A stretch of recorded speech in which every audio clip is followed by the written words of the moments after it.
gallery in early April. And some of you were here for that, and thank you for coming back. Greatly appreciate your support. And Russ is going to be discussing some of his upbringing, his inspiration, his journey of meditation, and of course, his art practice. So we'll go ahead and get started. Russ, thank you so much for taking the time today to have this forum where we can get to know a little bit more about you. Thank you. Thank all of you. So Russ, at what age did you become a painter?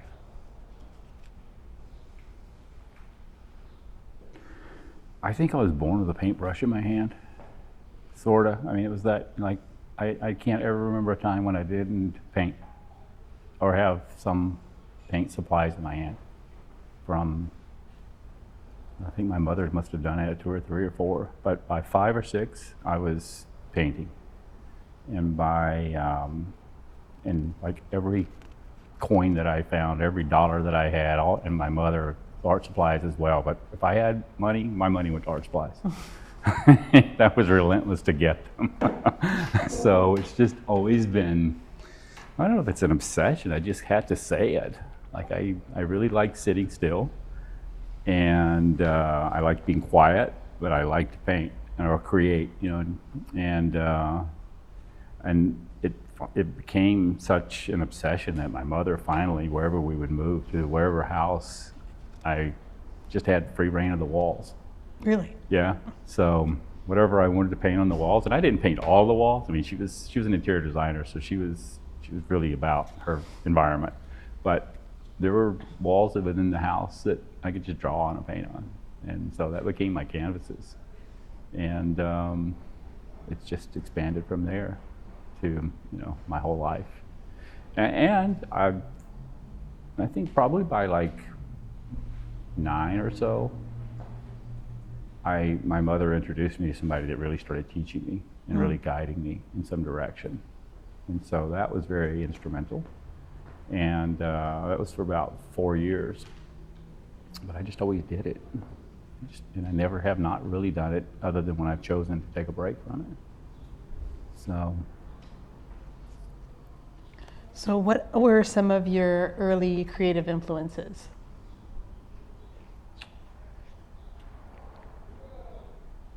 I'm going to back up a little bit. I'm going to say this about painting on walls. To this day, I prime canvases so that they are like a wall. So all of my canvases they're stretched. So we build our own stretchers, and then we stretch them, and then we prime them so that we put 3 coats of primer on them, so it's just like the texture of a wall. So to me, it's where I learned, was on the walls, really. So I'm very unique in that manner that I still create a wall on a canvas. And like these, I mean, all of these. I have a question about what you're talking about. Since you've always been an artist, since you know that's who you are, is there, other than the painting on the walls, do you feel that there's something that's still consistent that has always been in you that is showing in your artwork today, like in this show? I've always seen a vision. So that vision has always been there, and it's something that has never left me. So the continuum of that would be, it's just always been something within. And you always have something you want to draw. You always have something you want to paint. I do. Wow. I do. I always have something. And just since this studio and this gallery, I've expanded and started painting a whole series at a time. So when we stretch, build stretchers and stretch them, we do 10 at a time. And so we look at an entire series, or I look at an entire series. And so it's very expansive in that way. So, and sometimes I'll just focus on a single piece, but I like to look at an entire series, and it gives me the breadth to say where I am, where I've evolved to as a painter. It's actually kind of interesting that, like that Brown series is a symphony, and so I heard this whole symphony, and it took 10 canvases to paint that. And this series, this is a Heaven series, and there's 6 of them, but there's like 10 more stretchers, and these get painted one at a time. because they're so big and they each evoke so much. But that voice has always been there.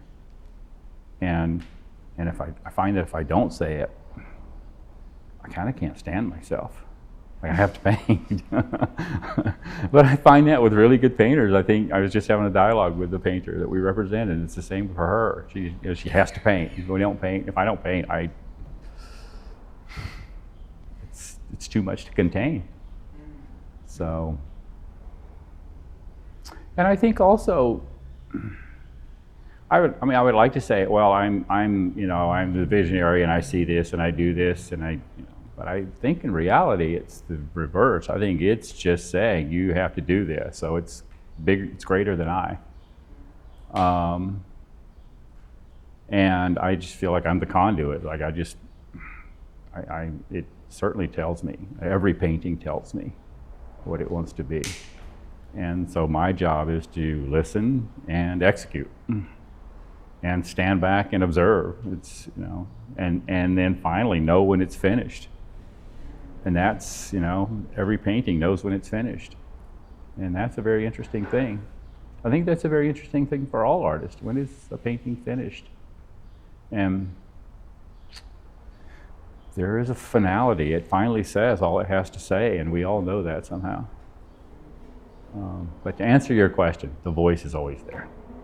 And it's, I wouldn't say it's a raging river, but it's definitely a flowing stream, and it rarely gets to a trickle. So those are pretty good analogies in my brain. I don't know if it computes or not, but It does make sense. yeah. So it's always there. Do you have any artwork of yours in your own home? I do. I have so much art that I don't have any place for any more art. When I think, I could paint this piece of art for myself, I go, well, I could just go into my vault and get some more, and I don't have to do this. But I don't have any space. How's your voice, your vision changed over the years? I think for me, meditation is my life. And so for me, these are meditations. These are just being still enough to hear what's coming through. And I think my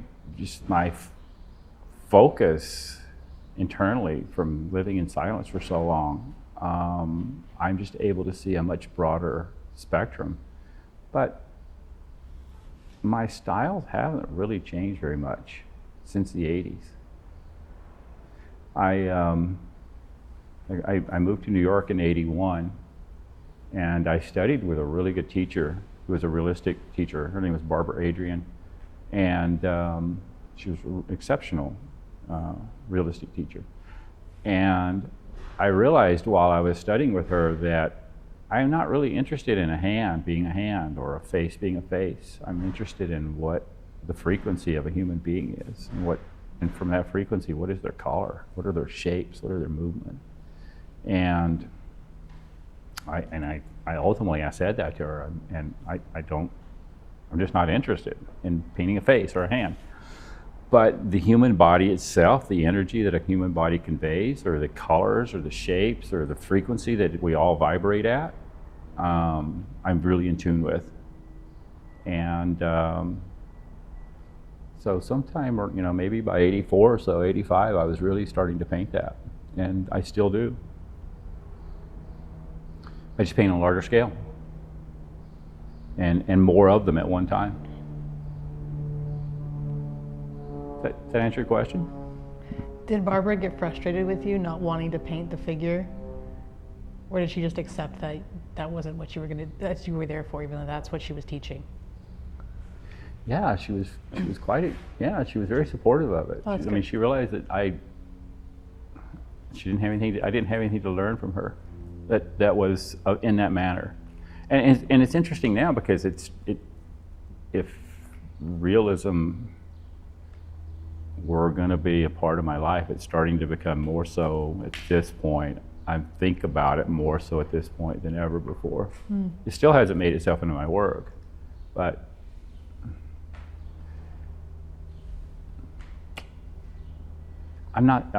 this is interesting. I met last night at Otis. I met an artist. She was an exceptional pencil artist.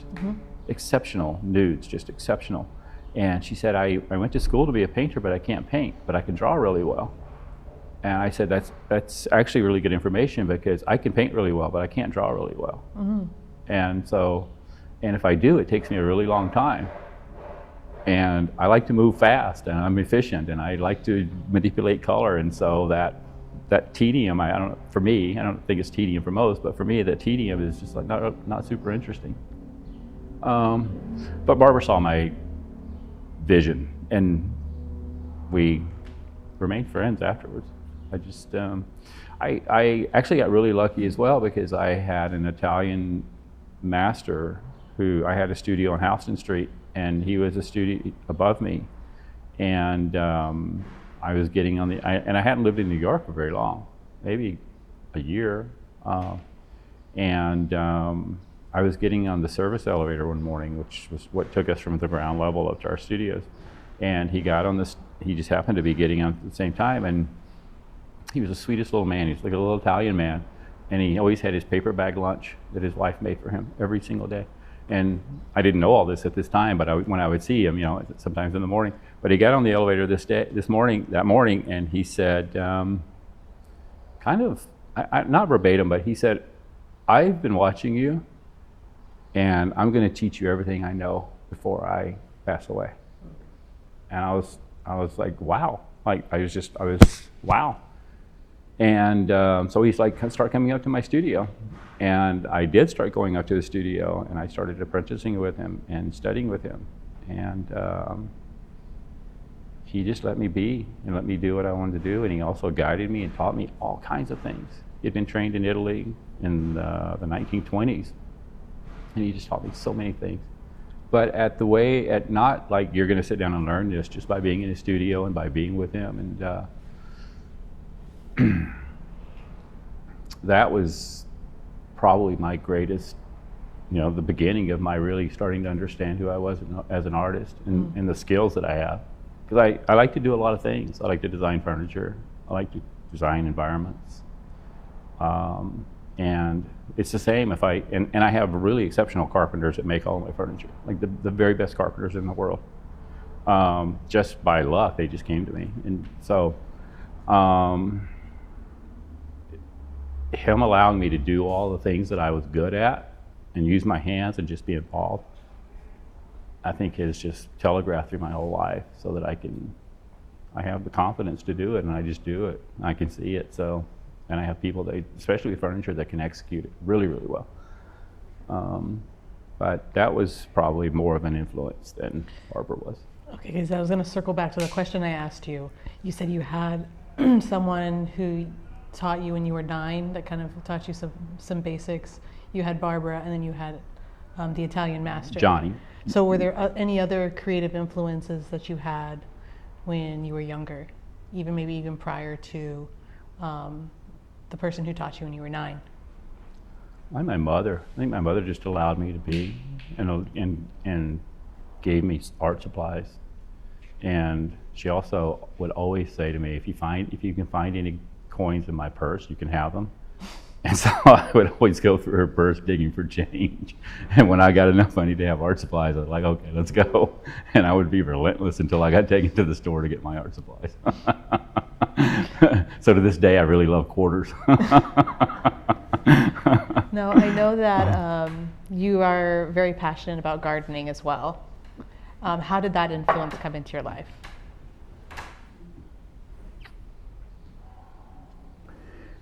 I grew up in Georgia, and everybody had gardens back then, but my father especially, and my uncles, they all had gardens.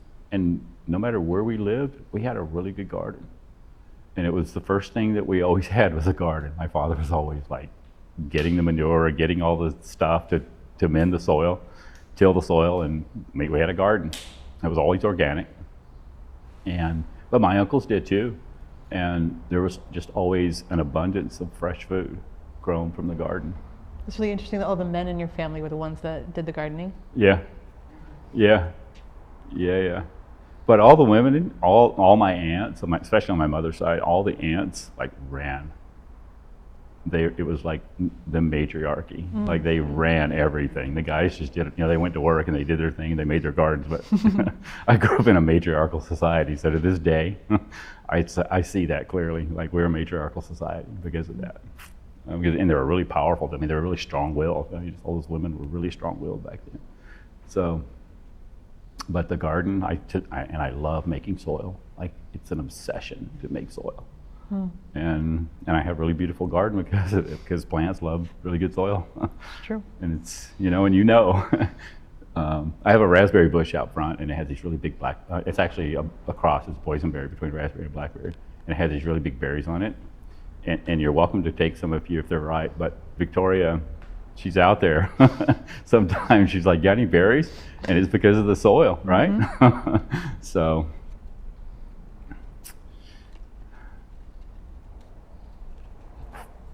It's also soothing. Like, anybody here garden? You got any gardeners? Yeah. Zoe, I know you do. Yeah. So, would you say that like gardening and the practice of your artwork like intersect? Is there some intersection in there? I think it's love. I just think it's love. I think for me, it's love. Like to garden is love. To paint is love. I'm fortunate that I get to do it, but it comes from probably a very similar place. But also the colors. Gardening is like it's like its own art field, depending on what you plant, and what you grow. And the colors that come out of it.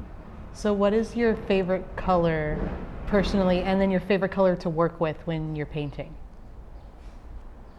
Pink. Both? My favorite color? Yeah, your favorite color personally. So Pink, for sure. And then what would you say, like, is there a certain shade or? Of pink? Of pink, or just pink across the board? Except for Pepto-Bismol pink. It's like the worst color pink in the world.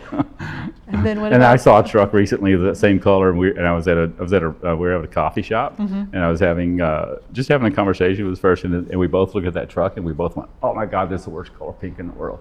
So it was kind of Pepto-Bismol pink as well. But otherwise, across the spectrum, pink is for me. I think pink is a color that can be made greater than any other field of color. I mean, from white to red, I mean, you can just take pink and just like, for me, it almost doesn't get uninteresting. Reds, browns, blues, they kind of get uninteresting to me at some point. But pink, nope.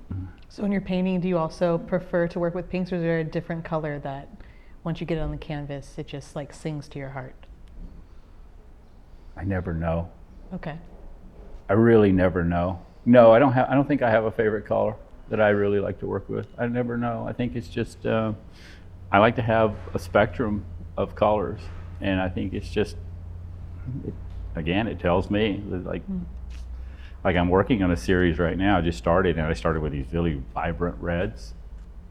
And then I went to this white, and I was like, this is kind of like not the palette that I normally work with. And then I got all that done, and then I started adding kind of a mustard yellow out of the clear blue. And I was like, I don't know where that's coming from really, but it's asking to be put on the canvas. So how is it, and you started talking about the consistency of your vision as something that has been a through line since you began painting, but how do you see what it is that you paint? I have no idea. Honestly, I have no idea. I wish I knew. So much Throw that question so much away. for that question. No, I think I don't know. I honestly don't know that everybody doesn't do what I do. Honestly, I don't know that this isn't normal because it's normal to me. Thank you, Myrna. It's actually a good question. But Because you say that you see people not as like the figure, but you see them more as colors and a frequency. Like how, because for all of us, not everyone in here is an artist. So how does that translate to you? Like it's like, describe a little bit of your process and your vision so that we can understand a little. Give us a peek. If you can. If I don't know is the answer, I don't know is the answer. Yeah, I mean, honestly, I don't know where it comes from. I have no idea. I was born with this gift, and it's just there. But I see it at all times. The vision, whatever the vision is.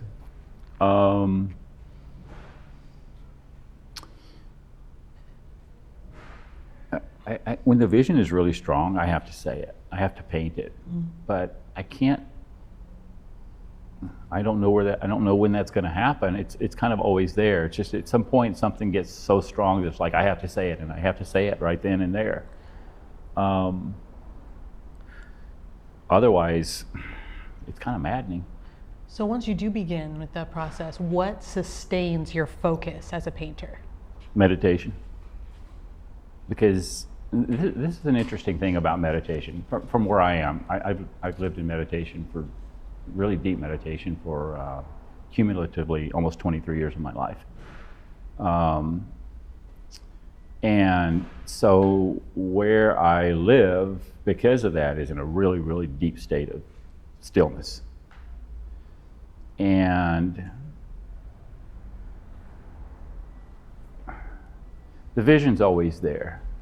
And so once I see the vision, we either build the stretchers, stretch the canvas, prime it, and I paint, or if I can, and oftentimes we do, we already have all that built, and I can just do it right then and there, if we can stay ahead of my the way I paint.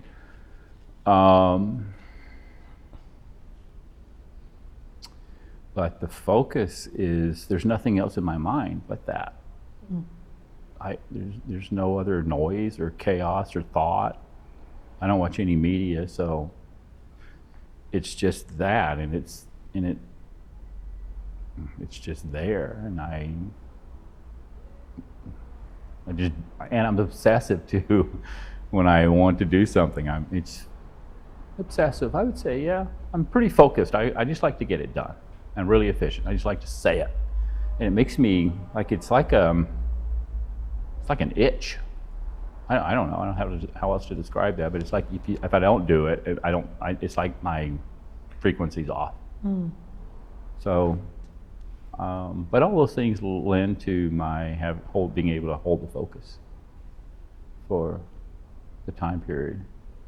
But I also like these 3 series were all done last year. And I like to have a series, and then I like to have another series, and I can go back and forth from a series to a series, oftentimes. And then maybe like with these heavens paintings, I do these one at a time, so I can move around, and do all of them simultaneously. And then sometimes not. Sometimes I just focus on a series until it's done. Can I ask a follow-up to that? Sure. As an artist, do you have like a set time every day that you set out to paint and to work, no matter what series it's on, or do you wait for inspiration to strike and then go with what your feelings are?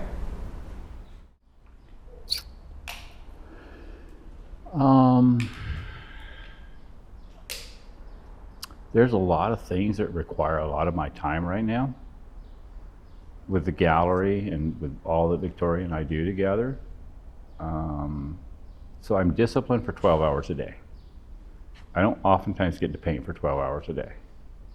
But if I weren't, before I was doing all the things that Victoria are currently doing, I can paint for 8 or 10 hours a day and be pretty happy with that. Yeah, feels like a good day's work. It's a great day's work.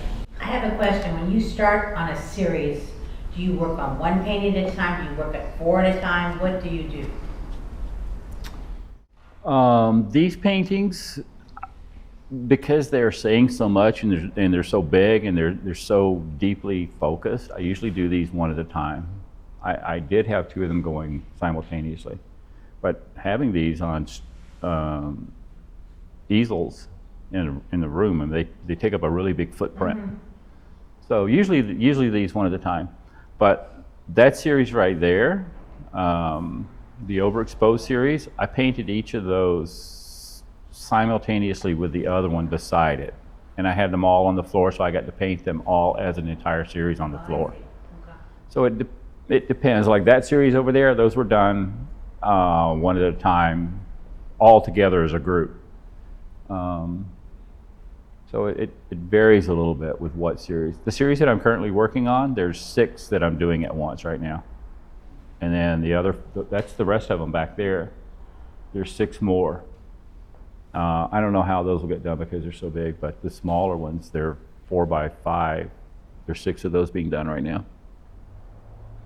And also because I'm so busy, like I like to walk up and I can see it and I think it, and then okay, I'm going to execute that, and I can step out of it, and then I can step back into it when I have another thought, and it might not be with the same painting, it might be with a different painting in that series, and then I'll step into it and I'll work. And I can do it while I'm cooking as well. I don't know. It's just like I see it. I'm like, I get a brush, I do it, and then I start doing something else. And that's kind of the way I'm painting right now. We've got 2 questions over here. Okay. Marielle? Getting back to the meditation for a second, how did that enter your life, influence your art? You said you were in silence for years, and when did you decide, and how did you decide to come away from the silence of the meditation? I'm just interested in like, what was the thought process? Like, I totally get it because I'm an artist too, but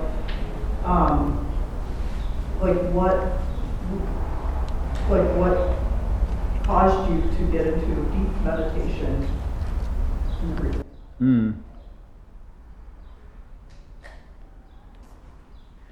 While you think about that, Raisa, did you have a question about Russ's series? I did. What was your question? Let's go to that question. We'll come back to that, That's Miriam. causing a lot of deep We're thought. going to get to the meditation. That's Yeah, we're my going wheels to are get there. spinning. Don't you worry. Yeah, my wheels are I spinning. want to piggyback on that because when you have silence and you're thinking in vibration and color and shape, and you're doing series, do you look at it as a narrative where there's a beginning, middle, and end, or what is the thought process? What's the through line of the pieces, or is there one? And based on what you just said, that you kind of come in and pop in with things that might not be the case, but from my perspective of looking at it, I'm just trying to figure out what was your thought process as you were painting them, because I'm even looking at numbers of your pieces, such as that's my favorite. 36 versus 148. Does that mean you have 100 and something of them, or did you? No. And so now you have this very large collection of like your thoughts. So No. I don't know if that was a question.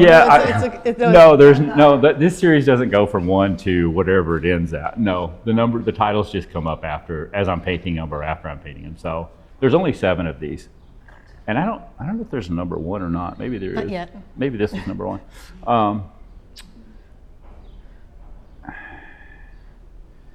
I will say, to answer your question that you said, I've seen Russ working simultaneously on not just 4 or 5 paintings from a series, but 4 or 5 different series at once, like he was saying, where he'll pop into different things. So he'll have different areas set up with the whole body of work, and then just kind of step in when inspiration comes to you for something. That's kind of what I've seen with your process. Yeah, I can do that too.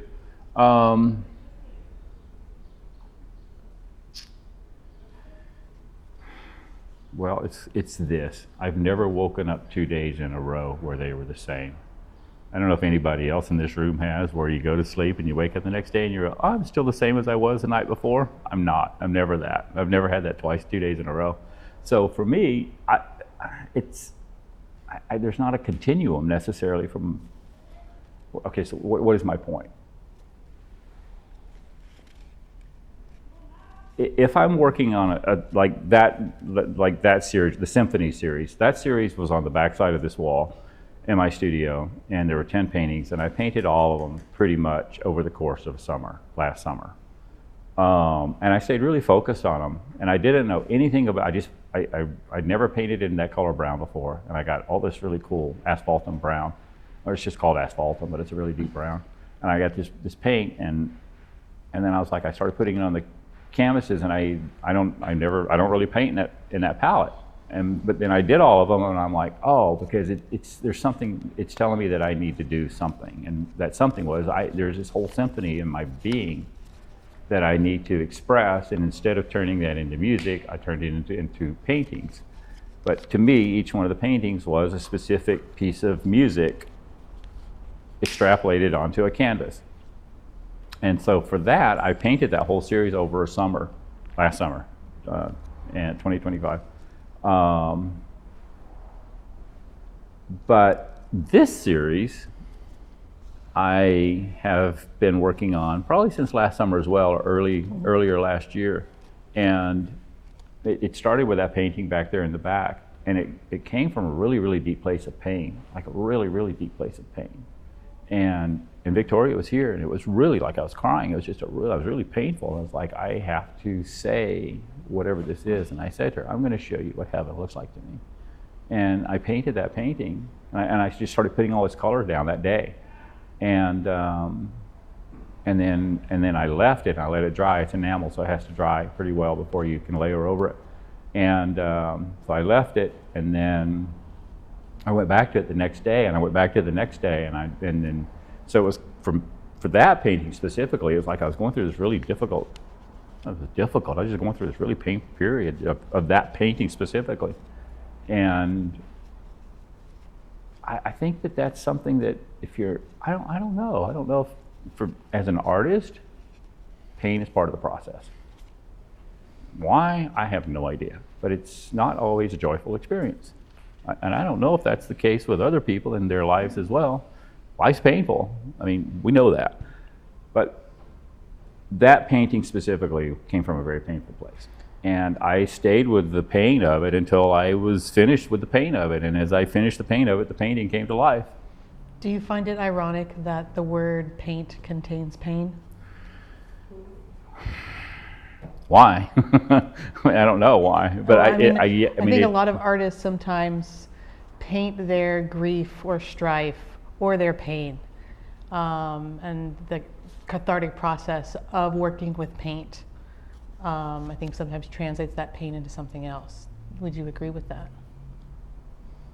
Well, the art world is fixated on the pain of and the struggle of an artist. Oh, Basquiat's a prime example of that.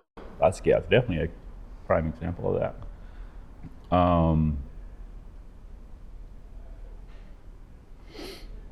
Not all of my art is painful, but some of it is exceptionally. And part of the process of why I paint is because it gets too painful if I don't. And not painful like I have to take Advil or not. It's more of a like it's got to come out. Mm-hmm. More from that perspective, which is irritating. It's kind of an irritation potentially. But with that painting, it was really painful, as you know, because you witnessed it. And it just started a whole new series because it's, what is it? It's something from the other side, mm-hmm. right? It's coming from somewhere. It's coming from the other side somewhere. For me, it's a really deep meditation, so it's coming from that universe. Right? And I just stayed with that and painted through it. And then when I painted through it, I'm like, well, I'm just going to continue the series and see what it is that I have to say about heaven. Mm-hmm. And so this heaven series, and what is heaven to me? And heaven is a place where I tend to be because of my meditation. I don't know what that really is, though. So we have a question from Anne from Minnesota. Mm. How do colors play into your meditation practice, and how do you translate it to your art?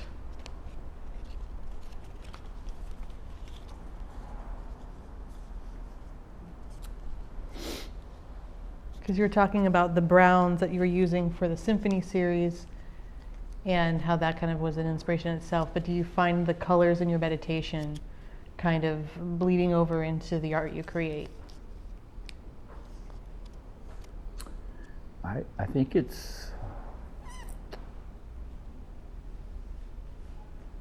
must be the same. Mm. Like the color in meditation and the colors in art meet somewhere in the middle. I don't know how to describe that, but I always see it. I know what you mean, and I was kind of asking, because all like a color in my head, that I can see that I want to put on a canvas almost kind of obsessively. So I'm wondering if you have a similar.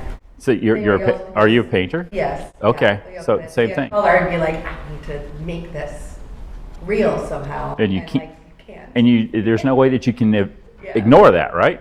But you can't ignore it. You Yeah. can't ignore it. I feel like, yeah, a lot of my paintings are a constant search for like a color that I see in my head that I want to like put to paper, and I can never really get it right. Do you have a similar experience?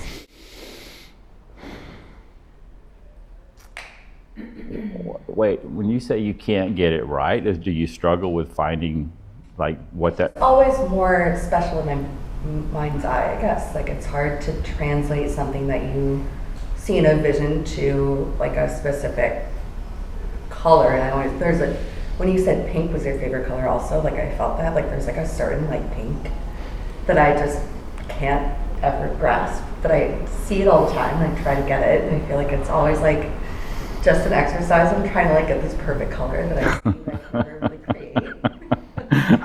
I feel that way with this entire building. Everything in this building's pink, and I still haven't found Yeah. the perfect pink. Oh my goodness. Just your use of color, it's just so effervescent and just translatable to me. It's like, oh, I can see that would be how you saw it in your mind. Yeah. And it seems you're able to translate that, and so I'm like, teach me your ways. How do you do that? Or do you have that same struggle? I've always had the capacity to make any color. Is that just like, do you have to match that, or do you just kind of go by like what's intuitive? I can see a color and I can make the color. That's so great. Exactly.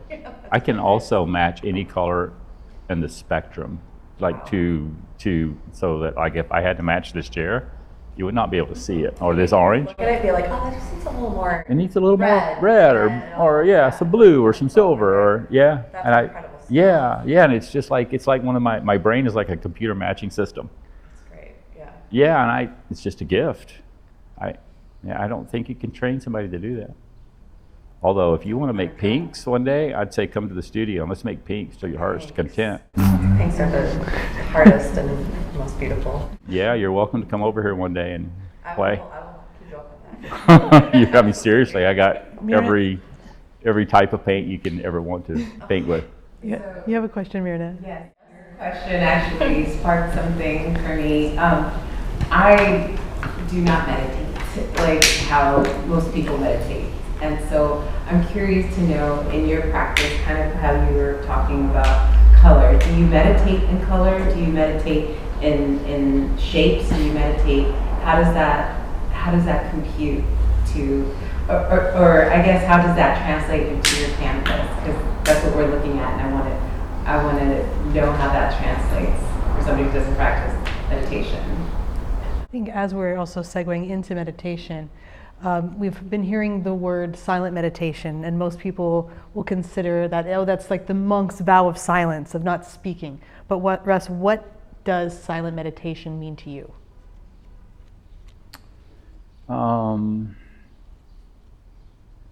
Keeping words to a bare minimum throughout my life. But it did start.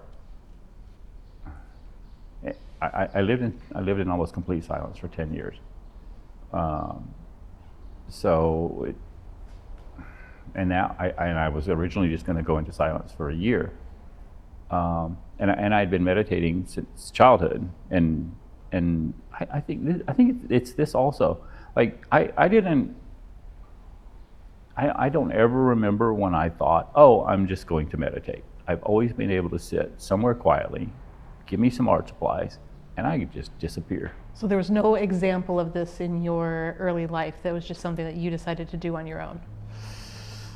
I think the universe had decided that this is part of my journey in this lifetime, because my parents were religious when I was really small, and I can remember speaking in tongues within the whole Pentecostal religion at 5, and that's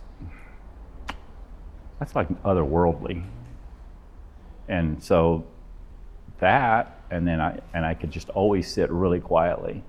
But that, you know, so between having art supplies and being in painting, and then, you know, that was my really early connection to whatever God is, or the other side is, or the universe is, or however we define that, describe that, participate in that.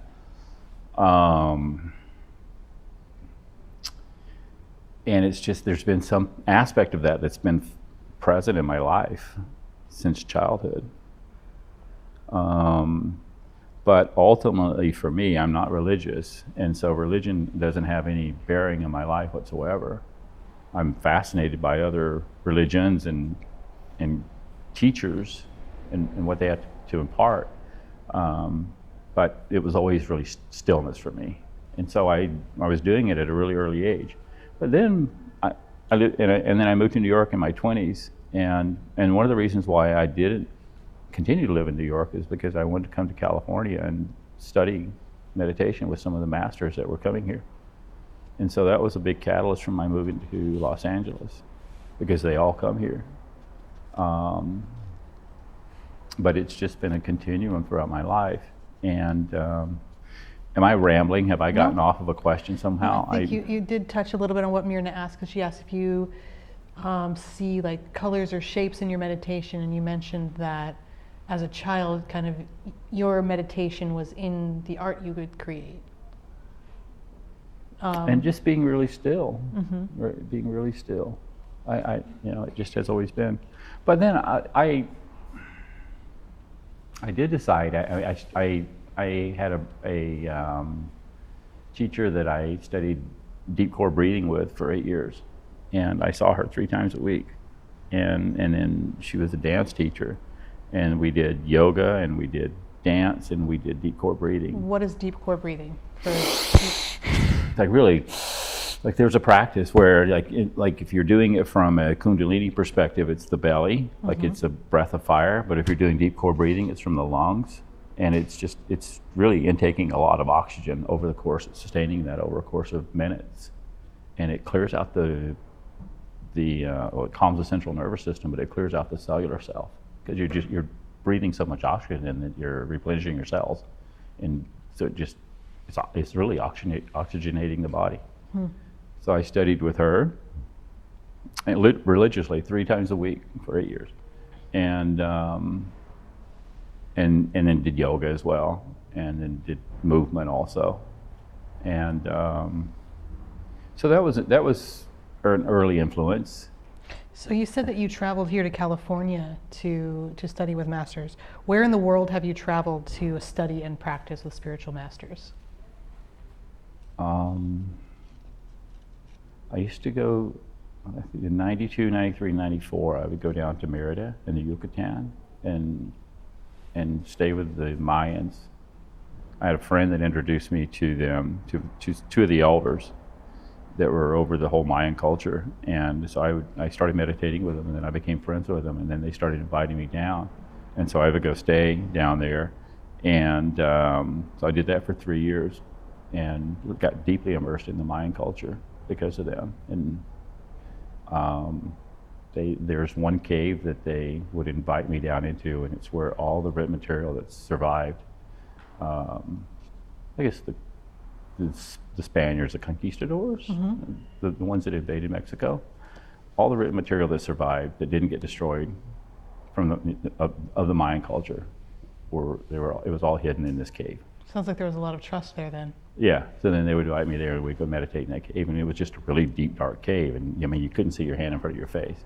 And we would sit down there for hours in meditation, and there was no leaving. There's lights that they put on when you walked in, and when everybody got seated down in the cave, and the cave was vast. Lights off, you didn't leave until the lights came on, because you literally could not see your hand in your face like this, and we would sit down there for hours. So that was deeply influential, and I did that over the course of 3 years. Did you, because it was a cave where sacred texts and things were stored, did you feel kind of that vibration by being in that space? Was there like a sacredness to that cave? Oh yeah, I mean, yeah, that was their temple. That was the temple for them. It was probably like heaven. I mean, there was something about that's because you're immersed in earth, right? And you're surrounded by earth, and the stillness is palpable.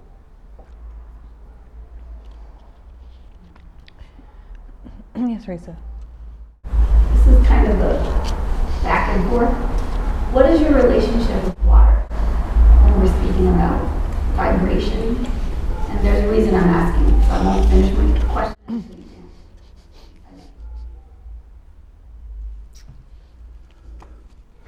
Depends on the water. Like, I love to take hot baths. So give me a hot bath with Epsom salts and I'll stay there forever. And I do regularly as well. It's part of my, just because I like doing it, but it's also really detoxing and purifying. I'm not real fond of salt water, like ocean water, but I like rivers and streams and lakes, freshwater. Mountain streams mostly though. But the Pacific Ocean scares me. So I don't really go to the Pacific Ocean very much. Which is kind of like, I don't know, I don't think that's sad, I just don't do it. I mean, sometimes I'll go to the yacht club and I like it when I'm down there. But to go to the beach, I just don't do that. I can't tell you why, it just doesn't resonate with me. The reason I'm asking is because you talk about vibration a lot, and water is a visual representation of vibration. And in every painting you have, you deal in turquoise, which always makes me feel the ocean, and there's a lot of ripple effects and things that you have in your paintings that resonate with me because I'm a big ocean person. So that was the only reason I asked, is because it's everywhere, that color, and it's very ocean related in every painting. So that was my thought process behind it. Well, the Pacific Ocean does scare me, and it's because it's so there. It's powerful, and it's you can't go out very far before it's just deep. But like if I'm in a place like in Thailand or the Caribbean, I like to go in the ocean. I just like to be able to see where it is that I'm going into. But I like the color turquoise of those oceans as well, and just that beautiful, it's soothing. That color is really soothing. Blue-green or turquoise, I think when I was in the second grade, we were doing a project where we had these big refrigerator boxes and these big washing machine boxes, and we were making houses out of them. We were cutting out the windows and we were doing all this stuff, right? And my mother bought me the 64 Crayola crayons. I think it was the biggest one they had back then. And I remember flipping open the box and looking at them, and I saw blue-green, and I was like, oh my God, that's the most incredible color that's ever been created by man. And to this day, I still think that about blue-green. It grabs me and captures me and holds my attention like no other color. So, and I find a lot of blue-greens that I like, or I make a lot of blue-greens that I like. Which is water. I mean, there's a correlation. So I think that really it's just the Pacific that scares me. But water, I go to Thailand, I have a house in Thailand. If I go to Thailand, I like to go to the ocean there, or the Caribbean, but you know what, this is interesting. One time I was in Costa Rica, and I was snorkeling with my girlfriend, and we were on this beautiful beach. It was really quiet, and it's just this beautiful beach, and it was called Conchal Beach, and it was all conch shells, and it was kind of pink, and it was just beautiful, and we were snorkeling, and I was maybe like 10 or 15 feet out, and she was further out like that, and then the water got really rough, and the sand started getting really so you couldn't see very well, and when that happened, something swam underneath me, between me and the bottom, and I was maybe like 12 feet of water, and it was just this big dark shape that was much bigger than I was, and it terrified me. And I don't know what that thing was, I don't know if it was a fish or a shark. I have no idea what it was, but I got out of the water right away. And so to this day, if I can't see, I don't really like to go in the ocean very much. And that's part of my ocean fear, I guess. So you mentioned Thailand. Was that somewhere that you traveled to study meditation and practice? I have a Buddhist monk that I stay with that's really dear to me. And I see him pretty often, as often as I can get to Thailand. And there's a connection to him that is otherworldly. He's a gift. And I didn't seek him out. He didn't seek me out. We just found each other. And he lives in a temple in Thailand. And he's in really, really deep silence. Like he's in really, really deep silence. Does that answer your question? Oh, well, the question I'd ask is where in the world have you traveled to study meditation? You said you came to Los Angeles to study, you went to the Yucatan, you've been to Thailand to study meditation.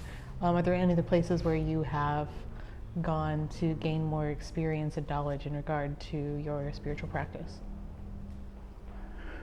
Almost everywhere that I travel because there's somebody that's going to teach me. Like throughout my whole life, if I look at the places that I've been, almost all the places that I've been is because there's been a teacher there. Outside of business, and if I travel for business, I usually, if I can manage this, and usually I try to, however many days I have to go for work, I like to stay that many extra days to travel. But outside of that,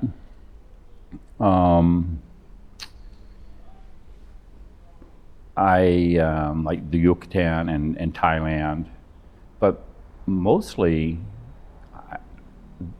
there's a lot of masters that come here. To Los Angeles? To Los Angeles. So what were some of the masters that you sought out when you came here to Los Angeles, initially from New York? I don't think I sought any of them out. I think I think when the student's ready, the teacher appears. Mm-hmm. So they've just always been there. So Catherine, I studied with her, and then I used to do Kundalini with one of their masters, and he just was there. And then the Mayans, they just find me, or I find them. But I studied for a while with an Indian master, Nithyananda, and I asked him once. He's got a temple out in Claremont, and I asked him, like, why do you come here? I mean, he's got a temple in his base is in India, and so I was curious, like, why do you have a temple here?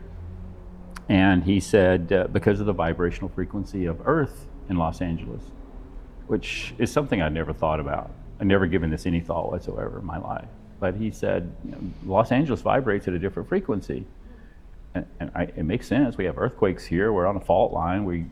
And the people that come here, and he goes, and this is why it attracts all of us. And I go, well, it surely attracted me. I was home from the moment I landed here.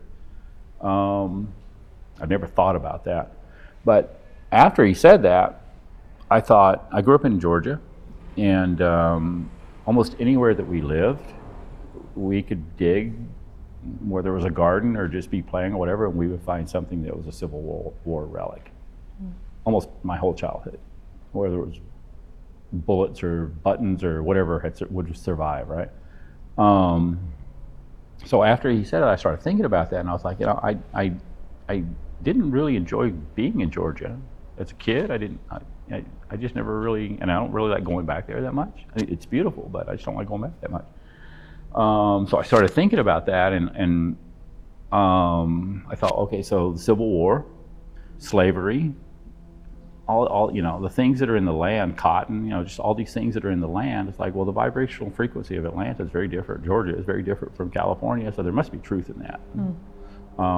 But it's deep. That's a very, very deep topic. But I can't. It's like all the musicians come here to go to the Hollywood Bowl, right? It's like there's all the spiritual masters come here to teach. I don't know why exactly, other than vibrational frequency. It's a beautiful place. There's a lot of people that are on a path of some sort. So I can't even think of how many people that's been. Many. Now, you mentioned that when you first came to Los Angeles, you immediately felt like you were at home. Can you tell me a little bit about that first day when you landed here in Los Angeles?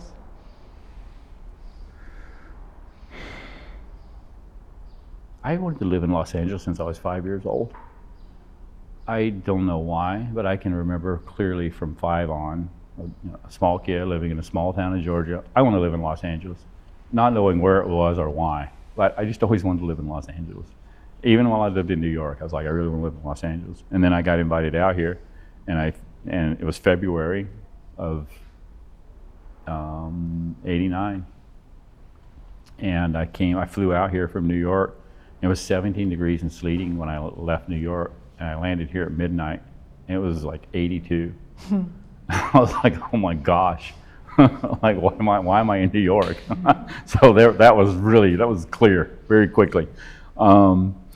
But also when I walked out the door of the airport in LAX, there was this long Lincoln black limousine parked on the curb. Mm-hmm. And back then you could park on the curb, and they didn't, there was no police to tell you to move or whatever. You could just park on the curb and drop people off or whatever. So there's this long stretch limousine, and both back doors were open. And laying across the back seat, passed out, Don Rickles, the old comedian. And he was passed out like this, with his mouth agape, and he was just out. And I thought, my God, what a great welcome. Like, and I have no idea what he was doing there. He was sound asleep with his head hanging off the seat, out the door. Waiting for his flight. Waiting on his flight. And I thought, my God, this is a great welcome. I'm going to be okay here. And I just kept walking, and I went and got my rental car, and and stayed here 3 weeks, and then moved here. Within 3 months after I left, mm-hmm. I went back to New York. I sold everything, closed my studio, and I came out here. Can I have a question that's kind of related, but might be a little Go ahead. different? When hearing you talk about your meditation practice, it sounds like you've sought out a lot of like different types of practices. That's always going to come from within, and like a personal practice that you've done since a young age. Kind of same with your paintings. I'm wondering if there's any artists kind of going along the line of any like meditation techniques, like any artists as you went into your practice that you took inspiration from. Like I see like Kandinsky in some of your work when you were talking about music and things like that, and this reminds me of like a Rothko very much, with just the like beautiful color and the way that you're talking about emotions versus being representational. Were there any artists along the way specifically that you took inspiration from, or were you always just very independent in your personal work? Well, for me, the vision has just always been so clear that I had to say it. Brancusi, who really was not a painter, but Brancusi has always held my attention. Like, there's an awe in seeing some of those sculptures, and That's your sculptures too. Look. Thank you. How perfectly it translates from painting to sculpture. Thank you. I can remember being in a client's house maybe like 7 or 8 years ago. I did a small painting for their bathroom, and it was just me and the interior designer in the house in Beverly Hills. And I was walking through the dining room to the kitchen, and there was a Modigliani on the wall. And I stopped. It just froze me, like froze. And I stood there, and I just started crying. Like tears just started rolling out, like just like tears. I've never really had a painting do that prior to that, but it's something. It's something like what he conveyed. I mean, something that, and I think that's why we like art, because of like how does it captivate us? How does it touch our hearts? How does it touch our our inner self.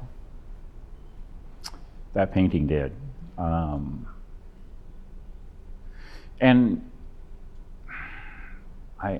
I'm also really fortunate that I've been able to go into a lot of private residences that have really incredible collections and be able to be really, really close to paintings that by masters, and Rothko's one of them. I mean, it's what is it exactly? I don't think any of us could really say. I think it speaks to each, with any artist. I think it speaks to us individually, but there are certain artists that definitely. I don't think I want to emulate them, and I don't think I want to copy them, but Let's speak on a, soul level. Yeah, because I think it's the combination of, there's a fragility to being that vulnerable, to be able, when it's, to say it, and you know this as an artist, I know this as an artist, when it's right, it's right. And it's not always right.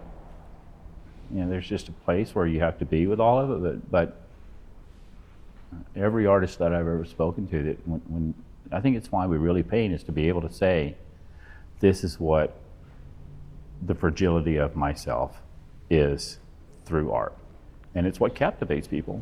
It's what, because we feel that, right? I think since we're touching on some of the artists that you really appreciate, what would you say, like, what is talent? Do you have a definition of what talent is?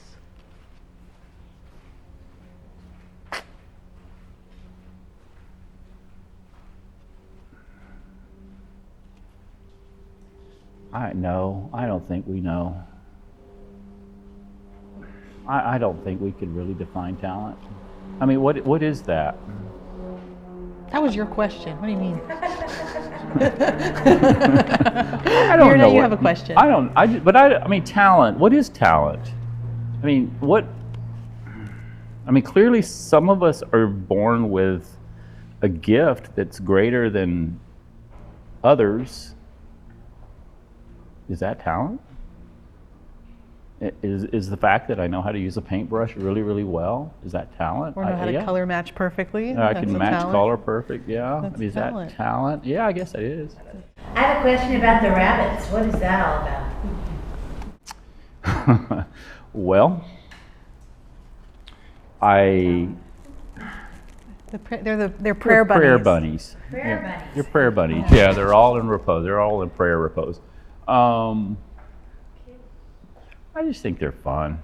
Okay. I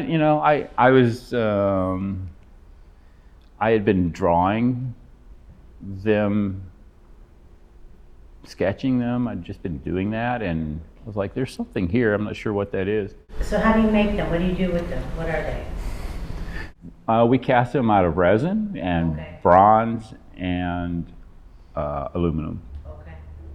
Okay. They came about really quickly. I was in Thailand, and I was looking for something on my phone, and I saw a foundry that was really close to the house in Thailand. And I thought, oh, we should talk to this guy. And so I went and saw him, and I think I was destined to meet him. It was like a brother that I had never met before that spoke the same language, but he was a sculptor and talented. I don't know what talent is, but however that's defined with myself or him, he is talented.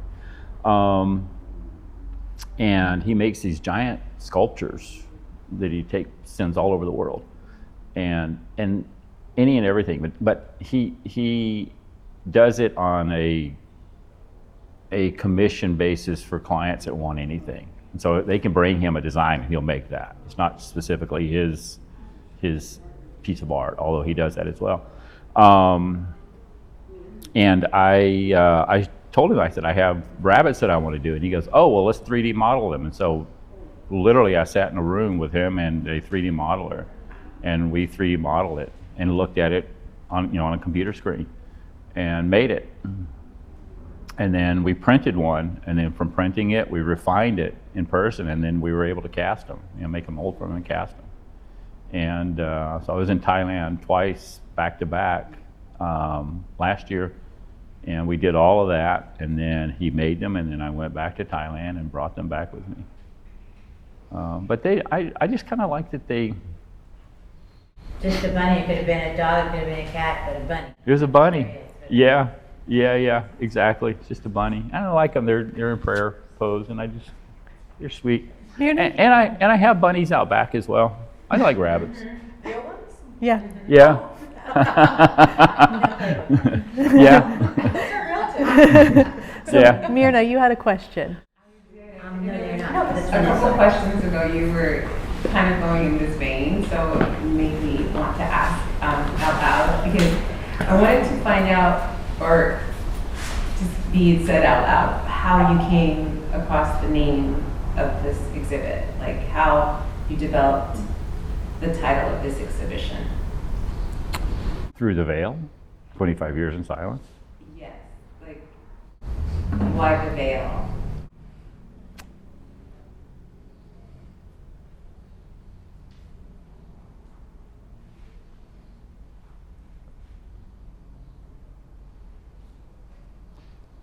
I can help out with this question because I helped with the title of the exhibition. And just knowing Russ's meditation practice and kind of the process of meditation, at least in Russ's sense, there's kind of a connection to the other side. And so we speak of sometimes the other side as being through the veil, or around Halloween, the veil is thin. And so when we were kind of throwing ideas around, that was something that came to me, and it kind of stuck for the exhibition. Was That title, Through the Veil, Veil. yeah.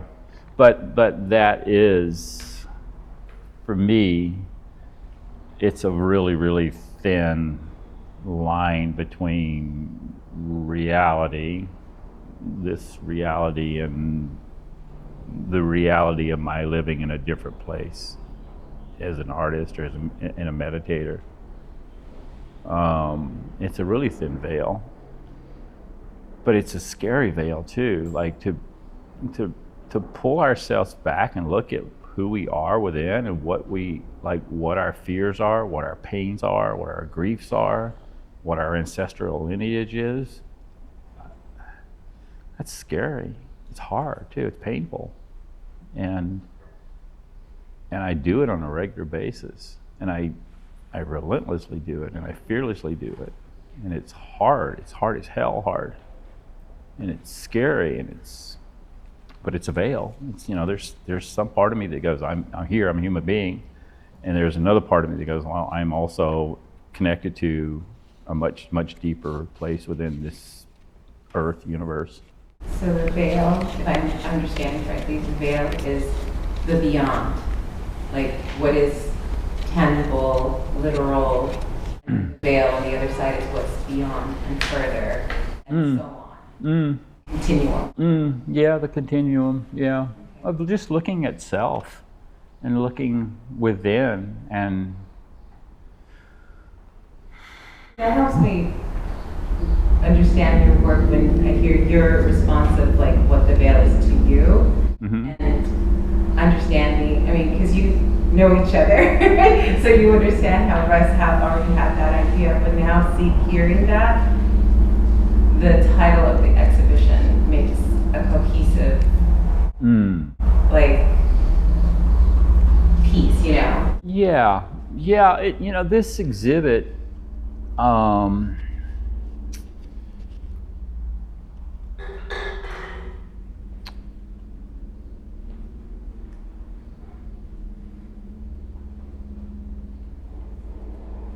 I've just finished like 25 years.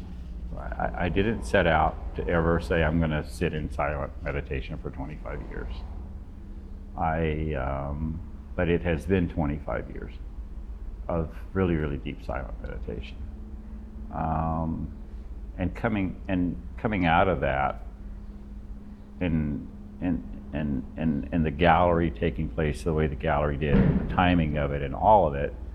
I don't think we really planned all that. I think we've definitely worked really, really hard towards it, but it wasn't there wasn't like an end goal of we're going to do this within, I was going to do this within a certain period of time. And we weren't doing the gallery in a certain period of time. But it culminated together, and it was my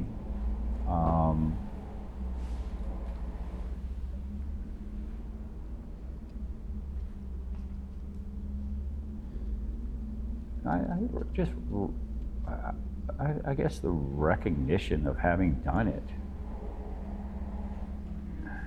Who sits in silence for 25 years? And why? And that, you know, and I did. And I'm grateful that I've been able to build my life in that manner to do it. But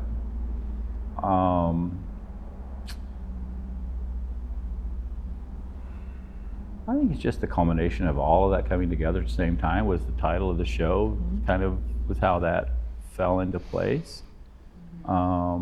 And the growth of where I am and the growth of having done that work and where I need to go from here, from having done that work as an artist and as a person. Chronologically, where in time are these the works that are hanging now in the gallery? Like, what span of time do they cover? Are they all like fairly recent? Last Coming year. out of the silence? All 2025.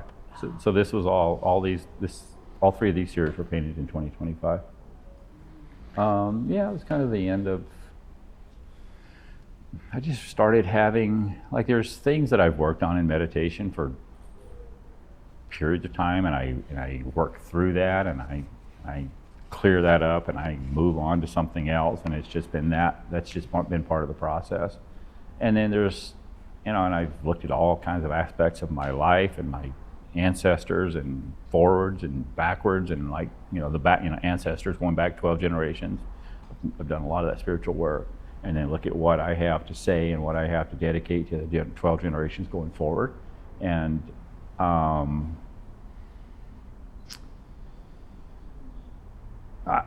the acknowledgement of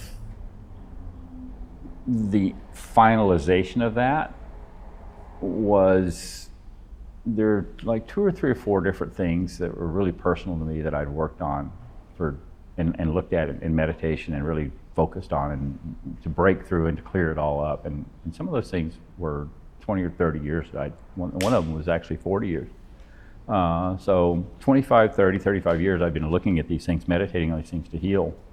And I started healing them. And it was kind of the big ones, the ones that I could never really get through. And once I started getting through those, and there was like 3 or 4 of them last year, which was also part of the pain of painting heaven.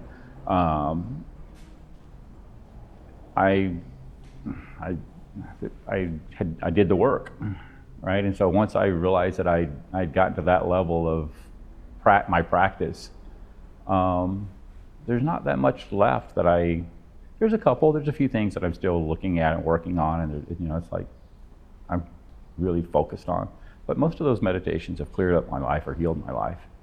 And they were taking a really, really long time. And so when I finally got through those, it's like, okay, and it culminated with the gallery. It was all kind of like divinity. It's divine time. Was not planned. So you mentioned meditating on the same thing for 20 or 30, even 40 years before finding an answer. How is that possible? For you to be consistently meditating on something for 40 years, then finally reaching that culmination that you're speaking of.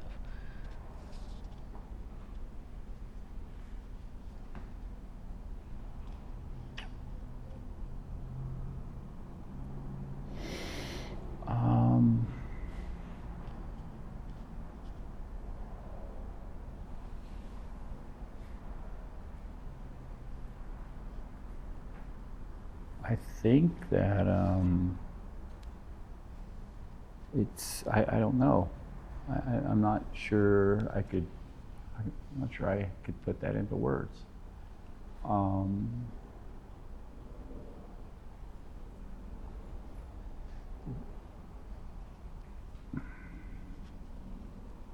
I can look at where I started, and I can look at the things that I've had to heal, and I've had to clear up in my lifetime. And as I've cleared up, various different aspects of my life and healed various different aspects of my life, there's just deeper and deeper aspects of who we are as a human being, or who we are as a soul on this journey, on this plane.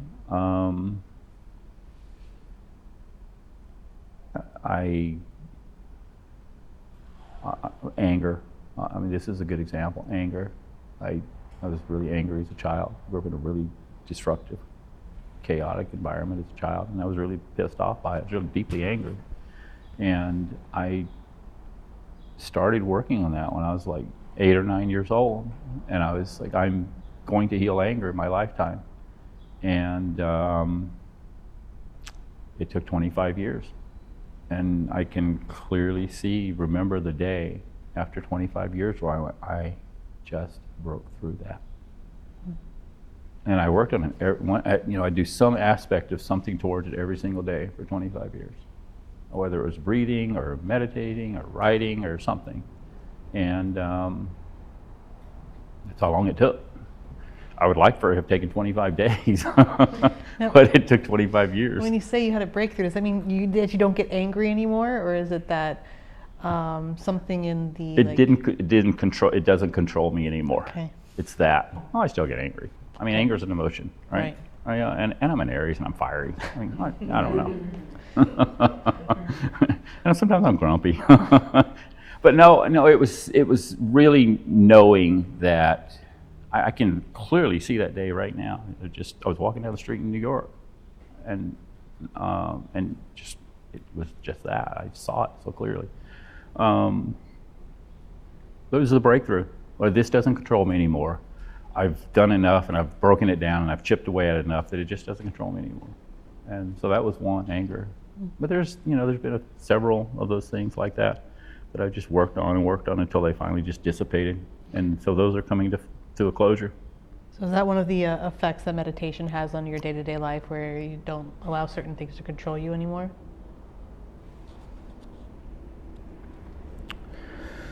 Well, I don't think it can. I can't say that I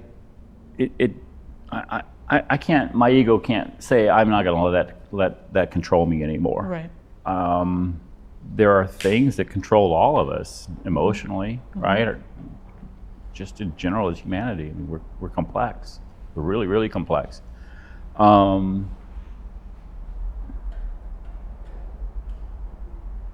Ask me that question again. So what effect has meditation had on your day-to-day life? Oh my goodness.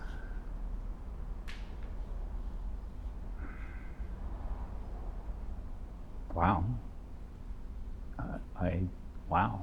Like it's everything, but it's made me into a human being that I actually like to be around.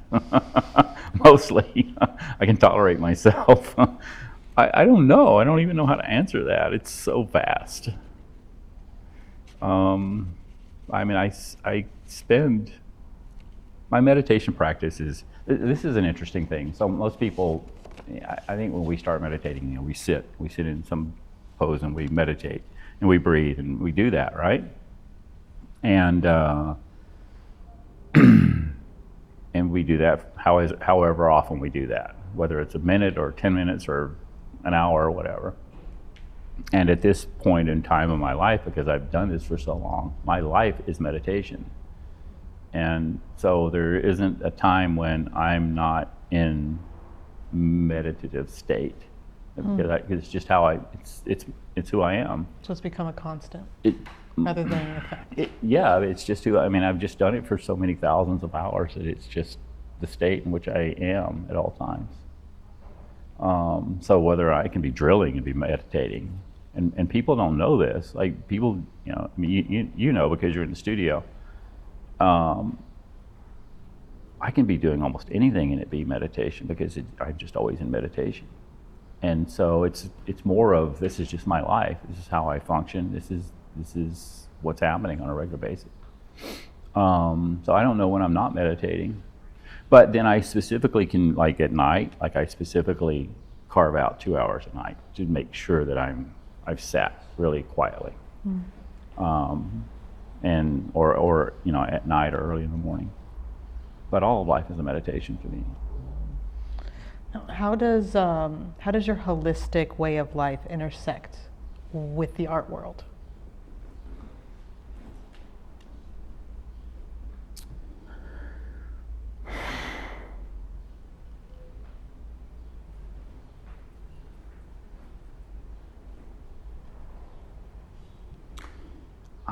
I have found myself being surrounded by the most incredible human beings one could imagine.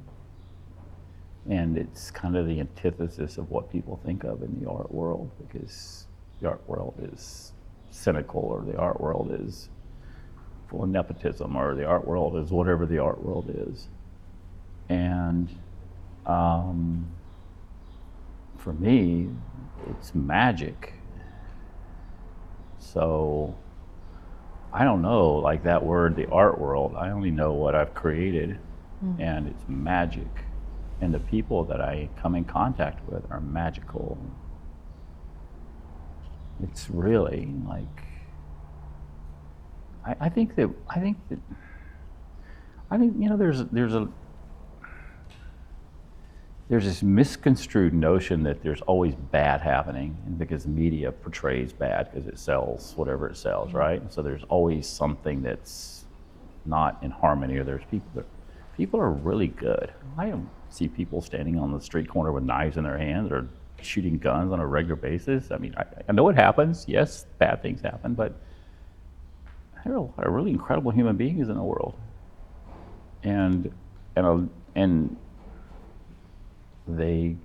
we find each other, and it's just that there's just a lot of incredible human beings in the world, and we find each other. So for the art world, to me, is that I'm surrounded by a lot of really talented people, and people that are really focused on what they want to see, and the objectives, and then the artists that. And so it's deeply expansive. So from the business side or from the artistic side, it's surrounded by really incredible human beings. So I don't know, like for me, that's the art world. I don't know. Well, I've got one final question for you, but before I get to that, does anyone else have anything that they are curious about? I have a quick, this is a Yeah. quick one. What's up, Renee? I'm just curious about your travels to Thailand and interactions with a Buddhist monk. Is that a Theravada monk or a Maya monk, or what's the discipline in Buddhism that inspired you? Well, I'm not Buddhist, so I've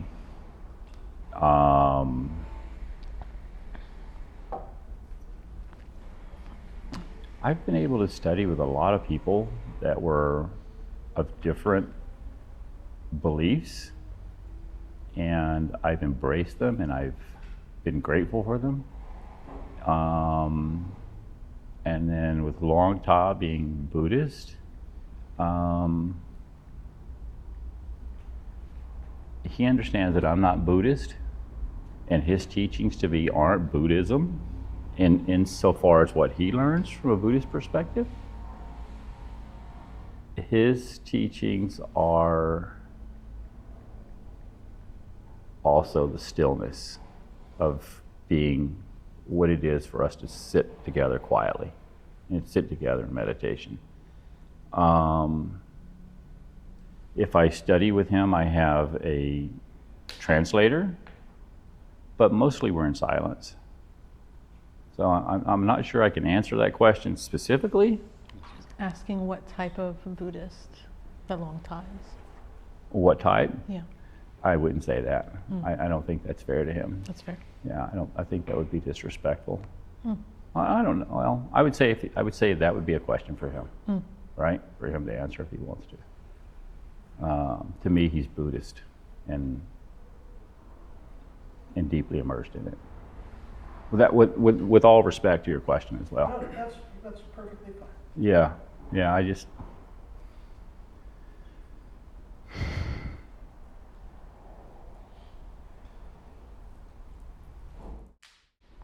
Do we have any other questions? Yes, Jason. Yeah, my question, hi, Carl. Hi. This is CI. Hello, Russ. Hi there. Hey, how you doing? I was stuck at the Santa Monica Museum, so sorry. We're Got ha- here as It's soon as I okay. We're could. happy to have you. But Yeah. I do definitely have a question, with your permission. Of Yeah. course. You've been in meditation for how long? How long total? Well, We're talking about well, continue, sorry. 25 years, 285,000 hours. 285,000 hours. It's a lot of hours. It's a lot of hours. Now, have you ever sold a painting for $1 that matched one of those hours? No, I'm just kidding. That's not We're working on that. I like the Very, question. very close to executing that. The question is, prior to your meditation, Mm. was there something that took place in your life that you can look back at now and laugh at? Prior to meditation, you may have seen something a certain way, but now you look back and go, it's almost laughable. I think almost every bit of it. I just didn't know that until I'd done the work. But when I look back on it, it all seems like a little farcical. That includes politics. Say it again? It includes politics? I'm just joking. Yeah, no. Uh-oh. Yeah, I don't know. I politics are, that's a whole I just another. thought maybe that would have been included in your everything. Politics, religion, commercialism. Yeah, I think it's. I mean, I think mostly I look at like how much we've changed as a race because of politics or commercialism or all those various different things. From being a kid that grew up in the '60s in a small town in Georgia to today, like it's almost unfathomable that much stuff could happen in such a short period of time. Including the high cost of living, cost of real estate. And art. And art, And yeah, and art. I mean, all things. Yeah, I mean, it just was, and also just how far we've gotten away from simplicity from then until now, and also how much we are being used for this. I mean, and this like Oh, this. cell phone. You Yeah. know that was chocolate? It's raspberry. Or it's cake. But I mean, like the distractions that are available to us on a regular basis it's immense. I think the monetization of us as humanity is also really scary to me. Would you say a sense of humor has been invaluable to you over the years? Having a sense of humor? Because you obviously do have a sense of humor. Yeah, but I didn't always. I think that's been part of. I've learned that over the course of my life and meditation, and yeah, I wasn't super. I was. Yeah, I don't think I had a sense of humor. If I did, I don't think I recognized it, earlier in my life. But I'm grateful I do now. Thank you. Yeah. Have I answered your Yes, question? you did. Thank Yeah, you. I don't. Pretty nice of applause. Thank you. And Muriel, did we answer your question that you had asked earlier? Yes. Perfect. Thank you so much. Perfect. This was really fascinating. Thank you. Did anyone else have any other final questions? Yes, Myrna. So, again, in the vein of you creating, because you are a gardener, and you're talking about how much you enjoy creating soil, and then you have your gardens around the gallery, with fruit and roses. In the garden of your work, like in the exhibition and the works that you've been creating, like, do you have a way that you like people to explore your work or to approach it? Is there any avenue that, in creative gardening, we kind of curate, experience. Do you have anything like that you would hope that your viewers would approach it that way? No, I don't. No, I think it's my job to say what it is that I need to say and put it out and let people see it and view it and think about it in whatever manner they do, good or bad. Oh yeah, well no, I think, because I have to say what I have to say. I think it's really important to look at art that you don't like. I don't think all art is supposed to inspire us. I don't think it's supposed to, I don't think it's supposed to make us feel happy or elated. I think it can piss us off. I think it can really frustrate us, and I think it can really, bring out another aspect of who we are as a human being. And looking at that, viewing that kind of art is just as important as viewing art that makes us feel warm and fuzzy. Okay, were you finished?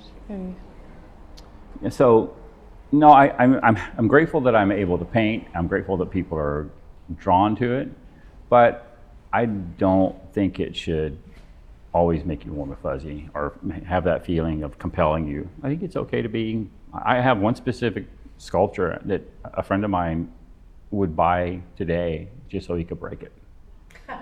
He would buy it instantly, and I don't want him to destroy it. But he would. He hates it, and he has said to me repeatedly, if you would sell me that piece of art, I'll give you what you want for it, just so I can smash it. And that's okay. That's a sign of success, I think. Piece right there. He just doesn't like it, and I'm like, what? Okay, but and that's what, and actually him telling me that was what got me off on understanding within myself that I'm okay with that. I mean, I don't want to smash the piece of art, but I'm okay with it bothering him. It's okay. It's like, well, it bothers him, but that doesn't. I don't think we should destroy art ever. No matter what it does to us, we shouldn't destroy art. It's sacred. Yeah, so. Any other final questions? All right, so to wrap this up, if someone wanted to begin a journey of meditation, what advice would you give them on where to start? Take a deep inhale. It starts with a deep inhale. You cannot meditate without breathing. And we don't know, we do know, but we don't acknowledge the power of our breath and what that does to us, to calm the central nervous system, to center us, and if it gets deep enough to really quiet us and still our mind, it's breath. And I find that when people ask me, like, what should I do to meditate? And that's the first thing I tell them, learn to breathe. And if I sit with someone, that's the first thing we do. We start breathing. And generally, that's all we do for quite a period of time. Because you can't, the mind doesn't really think if you're breathing. And so it shuts the mind off, but it also calms the central nervous system at the same time. So breath.